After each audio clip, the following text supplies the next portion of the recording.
You have something huge coming up, a documentary about P. Diddy, Puff Daddy, P. Diddy. Yeah. Did he do it, right? Yes. I know you've been heavy on social media talking about it. We did it. And I'm the only one who's been vocal about this long before it actually. But I also didn't participate. I also didn't go to those parties. Yeah. So a lot of the celebrity culture that you don't hear saying anything is because they participated. So was there a reason you never went to those parties back in the day? Obviously, I know what's going on there, but is there a reason you never did? I'm just not with all that freaky shit. Like all of the stuff that he's doing, I'm not into that type of stuff. I'm just a little more, maybe you could say basic or normal. The courtroom is heating up, but outside the trial, it's 50 Cent who's stealing the spotlight. Because while Diddy faces sex trafficking charges, violent testimony, and damning video evidence, 50 Cent just posted that he might have the freakoff tapes, and he's calling Diddy the diddler. From resurfaced interviews to meme-grade mockery, and 50 is dragging years of dark secrets into the light. But to understand why this moment matters so much, we need to rewind. Because what's happening in that courtroom is disturbing, raw, and somehow even more shocking than the headlines suggest. Let's start with what went down inside the trial itself. So, on day one of the trial, prosecutors described Diddy as a manipulative predator who used power, fame, and fear to control women. The defense, meanwhile, painted the relationships as consensual, but then came the tape, while also a hotel surveillance clip from 2016 showed Diddy kicking Cassie Ventura, dragging her across the floor exactly how she described it in her lawsuit. The jury watched, silent, no words were needed. 50 Cent even reacted to the court hearing on his Instagram.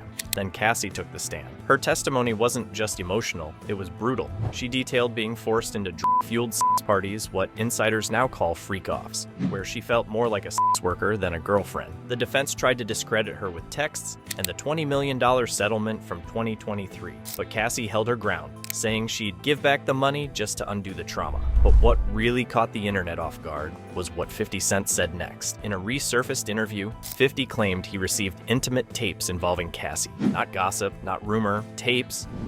Like he called, we should kick it on telephone and after the main shit. Right. And then be like, matter of fact, they send me the girl pictures, like pictures of the girl, like not the that y'all saw. Worse, way worse. Wow. Are you kidding me? Yeah? Like penetration pictures and Nah, come on, man.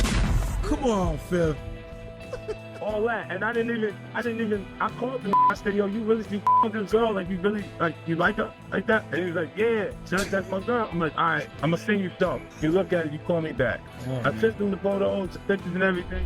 And he wasn't done yet. On day 5, we saw Dawn Richard, former Danity Kane member, testified next. She said she saw Diddy hit Cassie with a skillet, dragged her by the hair. 2009.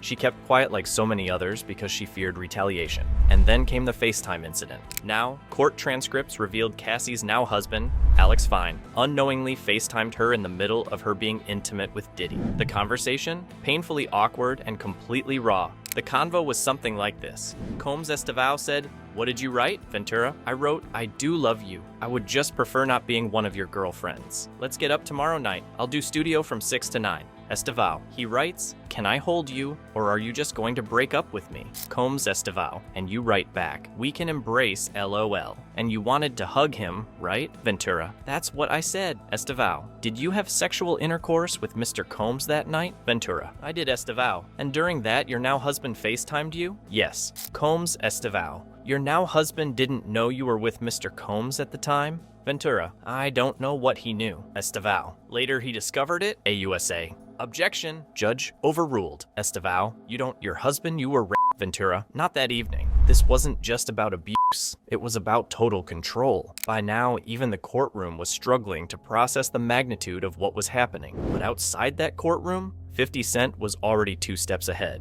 He wasn't just reacting, he was producing. Because behind the scenes, 50 Cent had already secured a deal with Netflix, and what he's planning to reveal next could be the final nail in Diddy's legacy. So while Diddy's team was scrambling in court, 50 Cent was busy doing something way more dangerous. Building a documentary with receipts. Behind the scenes, 50 was already deep in production on a Netflix series, tentatively titled Diddy Do It? And unlike the internet's usual speculation, this doc isn't a gossip piece. It's backed by interviews, court filings, and testimony from over 100 alleged victims. We're talking sex trafficking stalking, racketeering, assault, and more. This thing reportedly caused a bidding war between platforms. Netflix won, and within days, clips allegedly from the doc started leaking online.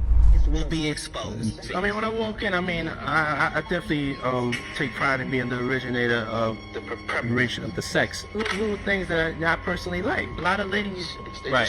So you have, if you don't have what they need, they're gonna leave. Right. Gotta keep them there. Right. And if you need lock through the doors, Diddy be wanting to party, and you gotta tell him no. You got to tell him no. All of these big deviants is all catching hell in 2024. It's up for all of them. It don't matter if you Diddy or whoever you is. Yeah.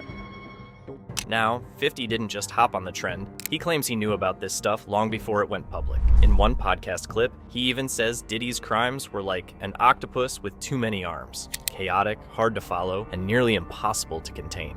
You have something huge coming up, a documentary about P. Diddy, Puff Daddy, P. Diddy. Yeah. Did he do it, right? Yeah. I know you've been heavy on social media talking about it. And I'm the only one who's been vocal about this long before it actually. Puffy was playing with your booty in Miami. You know it was in Miami. Says things. He doesn't even know what he's saying. It's like fruity. But I also didn't participate. I also didn't go to those parties. Yeah. So a lot of the celebrity culture that you don't hear saying anything is because they participated. So was there a reason you never went to those parties back in the day? Obviously, I know what's going on there, but is there a reason you never did? I'm just not with all that freaky shit. Like all of the stuff that he's doing, I'm not into that type of stuff. I'm just a little more, maybe you could say basic or normal. And let's not forget 50's been beefing with Diddy since 2006. Back then, he dropped a diss track accusing him of playing a role in Biggie Smalls' murder. That's before the lawsuits, before the leaked footage, before the freak-off rumors. He's never trusted Diddy. And now, he's using his platform to make sure nobody else does either. He said something to me one time, a long time ago. At Chris Lighty's wedding, he told me to take me shopping. I looked at him like, what you just say? Let me move, man, before I do something. You're gonna make me mess up the wedding.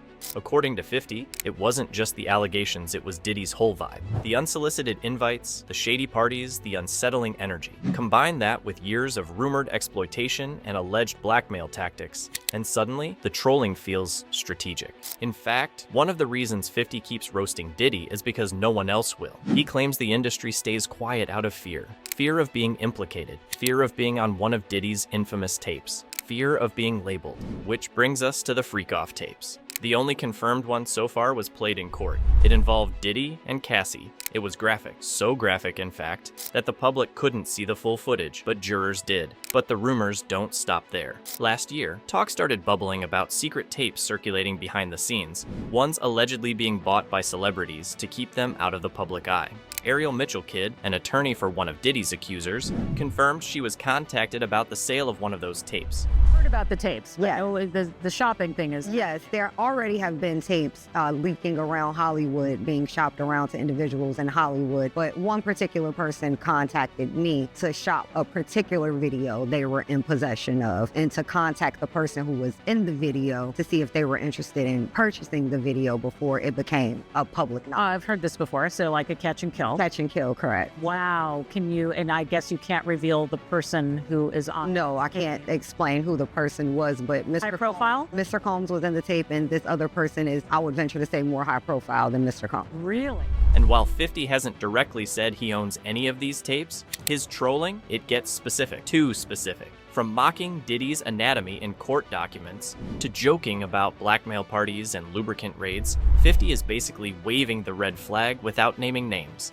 And then there's this moment so on brand, it hurts, where 50 mocked Diddy again, using a clip of him riding a bicycle, writing, "You know there ain't no seat on that cycle. He doesn't care who sees it, he wants you to look." But here's the part nobody saw coming. Because while the internet debated whether 50 Cent was just trolling, there's now growing suspicion that he might be holding something back, something bigger. And the next court session might just bring it to light. So let's talk about the elephant in the courtroom, the freak-off tapes. By now, you've probably heard the term floating all over the internet. It sounds like something from a bad reality show.